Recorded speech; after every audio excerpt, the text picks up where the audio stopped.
Hi everyone, this is Mindy and welcome to my channel. In today's video, I am showing you my new favorite way to use rub-ons. Now, over in Hero Art's world, these are known as hero transfers. Hero Arts carries many different hero transfers. The one that I'm going to be using today is from Holiday Messages. So it has a couple sheets in here filled with all of these fun, colorful holiday messages. I already have one picked out, and what I'm going to do is start creating a background so I can make my sentiment the focal point. I have a piece of Deluxe smooth white cardstock, and I have a little bit of temporary adhesive placed on the back of the cardstock to secure it down to my grid paper. Now I am going to be using the color layering Poinsettia stencil.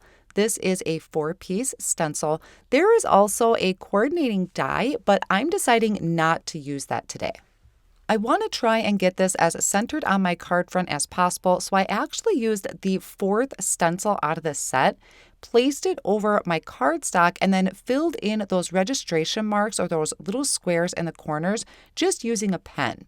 So that way I can bring in my first stencil, line it up with those squares, and then hold that down with some tape. Now the reason I started with the last stencil is because it has a bunch of branches on it that I thought just kind of filled out the scene more, so I was trying to center it off of that. Now this is stencil 1, or I think it's labeled on the stencil as letter A, and I'm going to start with my lightest red, which is cherry ink. So there are 2 different colors that we can use for the poinsettia. You can just use the same color and go a little light-handed or heavier-handed, but I am going to use a 2-color blend. So this was the first layer of the stencil. It gave us the berries and the first layer of the poinsettia. Then I'm bringing in the second layer, or B, I believe it has, down in the bottom left-hand corner. I lined up those squares, held my stencil down with tape, and now this time I'm coming in with cranberry ink.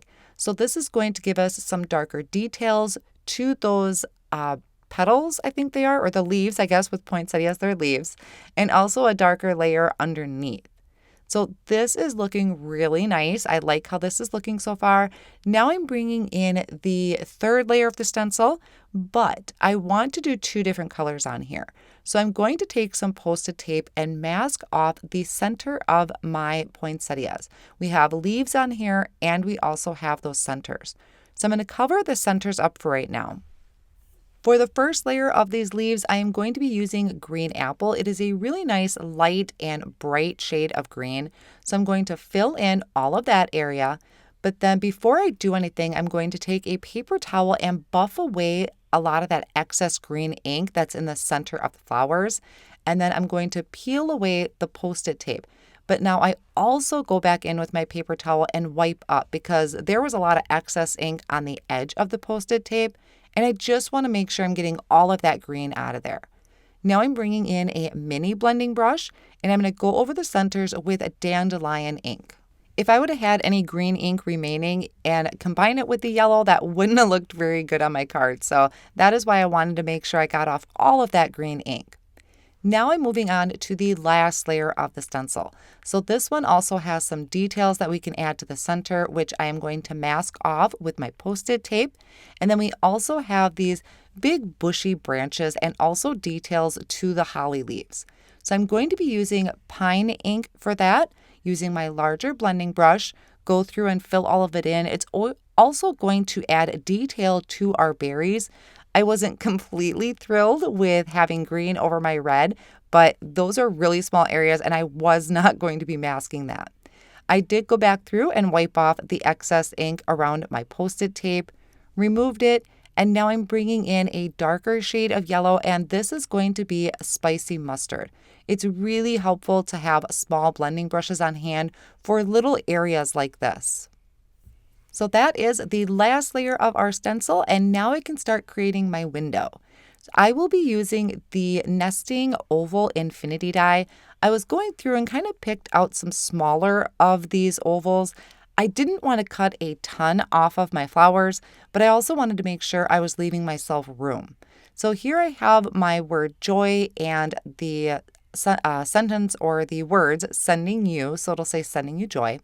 and I decided I could go just a little bit smaller.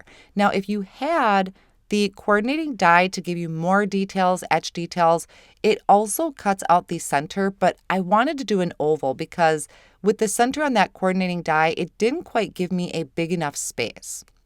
I'm also going to bring in the nesting rectangles and trim this out. I realized I was a little bit off. It wasn't completely centered. Plus, this is going to trim my panel down, and I'm going to have a nice white border when it comes to my card front. I'm going to take this window, I'm going to flip it over, and on the back side of this panel, I'm going to add some double-sided adhesive or double-sided tape. I'm going to go all the way around the edges, and this is going to secure my acetate down. I have the piece of acetate off on the side there. You can kind of see it. It is cut to the same size as my panel, which is 3 3/4 by 5 inches. I'm going to remove the backing of that double-sided tape just using my craft pick, and then I can place my acetate over that exposed adhesive and really push down to create my window.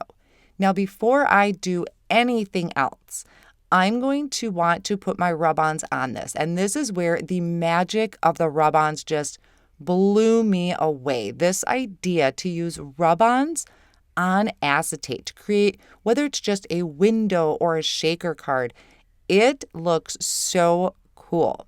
Now, I am using my grid surface to help me line up the word joy, and then I'm using the included popsicle stick to put pressure on those letters, to apply them to the acetate, and then just real carefully peel back that clear transfer sheet.